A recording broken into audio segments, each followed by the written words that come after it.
Nagsagawa ng active shooter simulation exercise ang Iligan City Police Station 3, Dalipuga National High School bilang bahagi ng pinaigting na paghahanda at pagpapatupad ng mga hakbang sa seguridad sa mga paaralan, kasunod ng naganap na shooting incident sa isang paaralan sa Tacloban City. Layunin ng simulation exercise na ihanda ang mga guro, kawani at mga mag-aaral sa tamang pagtugon sakaling magkaroon ng banta sa seguridad sa loob ng paaralan at upang mapalakas ang koordinasyon sa pagitan ng mga otoridad at ng school community. Pinangunahan ang aktibidad ni Police Captain Nera C. Cabrera, ang Deputy Station Commander, sa ilalim ng pamumuno ni Police Major Rorie V. Taboclin, ang Station Commander ng Iligan City Police Station 3. Nagpahayag naman ng pasasalamat ang pamunuan ng Dalipuga National High School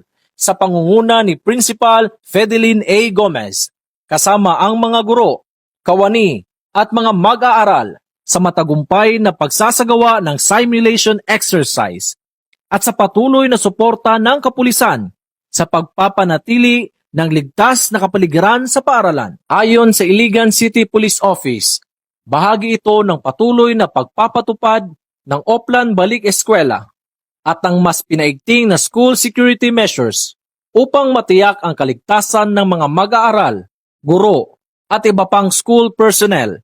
Patuloy namang hinihikayat ng Pro-10 sa pamumuno ni Police Brigadier General Christopher N. Abrahano ang mga paaralan, magulang at komunidad na makipagtulungan sa mga otoridad at agad iulat ang anumang kahinahinalang aktibidad upang mapanatiling ligtas ang ating mga paaralan. Mula dito sa Police Regional Office 10, Iligan City Police Office, ako po ang inyong PNN correspondent, Patrolman Christopher T.R.C., alagad ng batas, tagataguyod ng Balitang Pulis.